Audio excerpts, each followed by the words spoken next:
Olá, crianças! Como é que vocês estão? Espero que todos estejam bem. Eu sou a tia Ju e hoje eu vou contar mais uma história para vocês.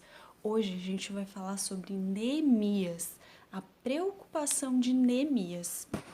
Ele tinha um cargo de confiança no palácio, ele morava no palácio, ele era copeiro do rei, ele trabalhava servindo o rei Ataxerxes.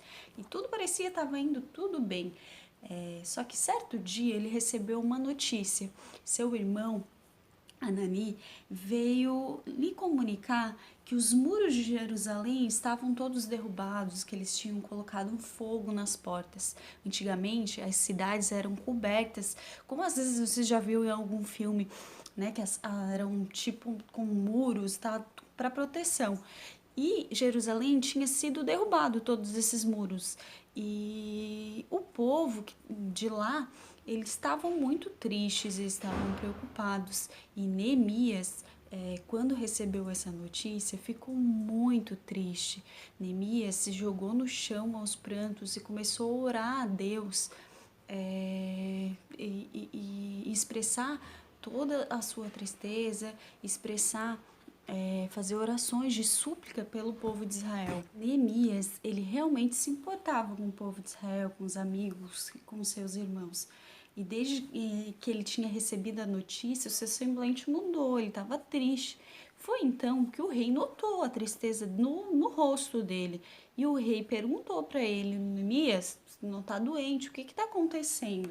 Foi então que Neemias orou e contou toda a história para o rei Ataxerxes. E em resposta à oração de Neemias, o rei autorizou Neemias a ir até Jerusalém, né, para que ele pudesse ir ajudar o povo dele. Além de autorizar Neemias a sair do serviço por um tempo, o rei ainda foi usado por Deus, que ele foi lá e disponibilizou, ele doou vários materiais, madeiras, e pelas cidades, Neemias levou uma autorização que ele ia passando, ele ia recolhendo os materiais, as doações, para que então, quando ele chegasse lá em Jerusalém, ele começasse então a reconstrução da cidade.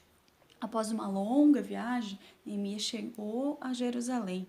Só que ele chegou e ele não chegou já contando para o povo. Primeiro ele foi fazer um planejamento, ele foi visitar todas as obras, as portas que estavam derrubadas.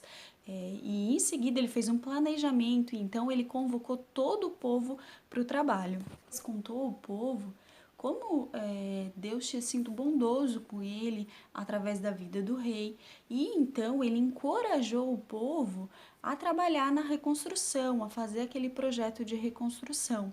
O povo então abraçou a causa e começaram a fazer os trabalhos. O povo se reuniu e trabalhou muito, só que se levantaram alguns inimigos, algumas pessoas, né, falando que aquela reconstrução não ia acontecer, ou que o que eles estavam fazendo ia ficar muito fraco, que não ia ter proteção. Eles queriam que as obras parassem, mas o povo, inspirado por Deus, eles estavam motivados a terminar aquela construção. Então, o povo, eles trabalhavam, construíam, colocavam tijolos, tudo nas reconstruções, e na uma mão e com a outra mão eles estavam com as espadas nas mãos, preparados para uma guerra, para uma luta. Eles trabalhavam com cintas, com lanças nas mãos. Eles fizeram um esquema e estavam todos preparados para uma possível guerra. O povo então concluiu a obra e levou 52 dias para isso.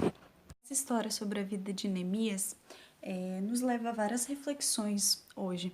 Primeiro, que a gente sempre deve orar pelos nossos amigos, né? Assim como Neemias, quando ele soube, né, do que tinha acontecido com o seu povo, ele entrou, ficou triste e começou a orar, a jejuar a Deus pela vida deles. E segundo, que a gente sempre deve encorajarmos uns aos outros na obra de Deus. Quando a gente vê que algum amigo nosso, algum irmão está fraco na fé, que a gente deve encorajá-los a continuar firmes para fazer a obra de Deus. Crianças, essa foi a história dessa semana. Que Deus possa nos abençoar cada dia mais, tá bom? Beijão, até a próxima. Essa história sobre a vida de Neemias nos leva a várias reflexões hoje. Primeiro, que a gente sempre deve orar pelos nossos amigos, né? Assim como Neemias, quando ele soube, né, do que tinha acontecido com o seu povo, ele entrou, ficou triste e começou a orar, a jejuar a Deus pela vida deles. E segundo, que a gente sempre deve encorajarmos uns aos outros na obra de Deus. Quando a gente vê que algum amigo nosso, algum irmão está fraco na fé, que a gente deve encorajá-los a continuar firmes para fazer a obra de Deus. Crianças, essa foi a história dessa semana. Que Deus possa nos abençoar cada dia mais, tá bom? Beijão, até a próxima.